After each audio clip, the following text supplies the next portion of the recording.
7,000 अतिमहत्त्वाच्या व्यक्तींसमोरच हा सगळा प्राणप्रतिष्ठा सोहळा पार पडणार आहे। अगदी साधारणतः 10:55च्या दरम्यान पंतप्रधान नरेंद्र मोदी मंदिरामध्ये इथे येतील आणि गर्भगृहामध्ये त्यांच्या हस्तेच रामलल्लाला काजळ लावलं जाणार आहे।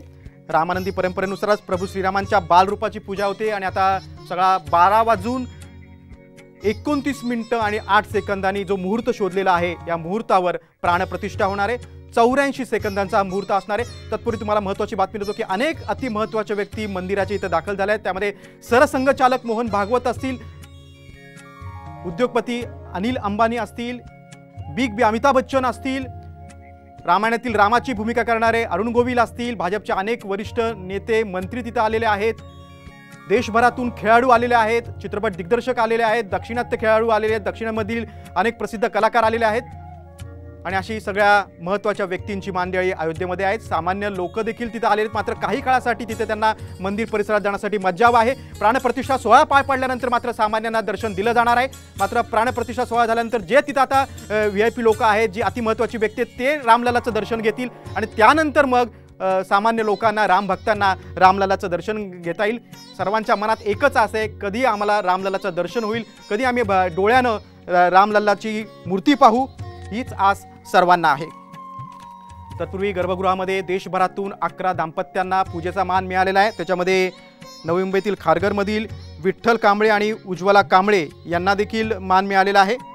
मंदिराच्या गर्भगृहात पूजा करण्याचं सौभाग्य या दाम्पत्याला मिळालेलं आहे। पंतप्रधान नरेंद्र मोदी यांच्यासह प्रभू श्रीरामाची पूजा करण्याचा मान 11 दाम्पत्याला देशभरातून मिळालेला आहे। मनोमनी आनंद झाला आहे आणि आम्हाला फक्त आस आता रामलल्लाच्या दर्शनाची आहे, अशीच भावना सगळ्यांच्या मनात आहे, राम भक्तांच्या मनात आहे। आजच खरी दिवाळी आहे अशा देखील भावना व्यक्त होते। रामरंग हा एकच शब्द आपण वापरू शकतो जे सध्या देशभरात वातावरण आहे। सगळं वातावरण भक्तिमय झालेलं आहे। के दौर में एक नए त्रेता युग की ये शुरुआत है। जिन्होंने आलोचना की कभी प्रभु की मूर्ति को लेकर, कभी मंदिर निर्माण पूरा नहीं हुआ, निमंत्रण में बहुत लोग नहीं आए, जो मतलब भाग्यशाली ही है जो सब निमंत्रण में आए, लेकिन कुछ लोग निमंत्रण में भी नहीं आए। मैं क्या कहना चाहिए? मैं क्या ही बोलूं, अब इससे बड़ा दुर्भाग्य और क्या हो सकता है। जहां करोड़ों लोग इस पल का साक्षी बनने के लिए तरस रहे हैं, ऐसे में कुछ ऐसे दुर्भाग्यशाली भी हैं जिनको आमंत्रित किया गया, पर उन्होंने अपने राजनीतिक मतभेदों के कारण भगवान राम को भी अस्वीकार उन्होंने किया।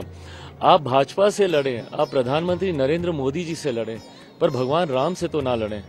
उनके दरबार में तो सब एक हैं, एक बराबर हैं, एक समान हैं। आज इतना खूबसूरत मौका था, जो नहीं आ पाए या जिन्होंने इस निमंत्रण को ठुकराया, मैं मानता हूँ ये उन्हीं का ही बैड लक है। दिवंगत नेते रामविलास पासवान यांचे पुत्र चिराग पासवान यांची प्रतिक्रिया होती। आपण दृश्यांमध्ये बघतोय महानायक अमिताभ बच्चन दिसतायत, उद्योगपती अनिल अंबानी दिसतायत, अनेक देशभरातील दिग्गज नेते, सेलिब्रिटी, दिग्गज खेळाडू अयोध्येमध्ये दाखल झालेले आहेत।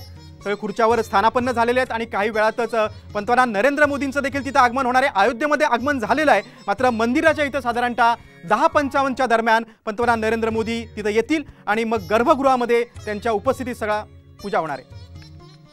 जो समाज के लोग हैं, बाकी के समाज के लोग भी हैं, ये प्राण प्रतिष्ठा में सम्मिलित हो रहे हैं और राम मंदिर का जो निर्माण है, निर्माण हो चुका है, उसका उद्घाटन आज हो रहा है। बहुत सारे लोगों को बहुत बड़ा आनंद है, इसीलिए मैं भी इस आनंद में सम्मिलित होने के लिए आया हूँ। सर, सभी तो आनंद में सम्मिलित हो रहे हैं, लेकिन ये कहा गया कि ये बीजेपी का एजेंडा है। विपक्ष ने जिस तरीके से राम मंदिर मूर्ति को लेकर, मंदिर निर्माण को लेकर बहुत सारे प्रश्न उठाए, निमंत्रण में नहीं आए, उस पर क्या कहेंगे? मुझे लगता है कि बीजेपी का एजेंडा होता था तो अपोजिशन को निमंत्रण नहीं दिया जाता था। मतलब अपोजिशन को जो इंडिया जो की आघाड़ी के लोगों को सबको निमंत्रण दे दिया है। सभी उद्योगपतियों को, स्पोर्ट्स के लोगों को, सेलिब्रिटीज को और कई नेताओं को मतलब निमंत्रण दे दिया है। तो ये प्रोग्राम बीजेपी का नहीं है और अपोजिशन ने मतलब इसमें सम्मिलित होने की आवश्यकता थी, लेकिन उन्होंने मतलब इस पर बायकॉट डाला है। तो मैं लोगों को अपील करना चाहता हूँ कि आने वाले चुनाव में ये अपोजिशन पर बायकॉट डालना चाहिए।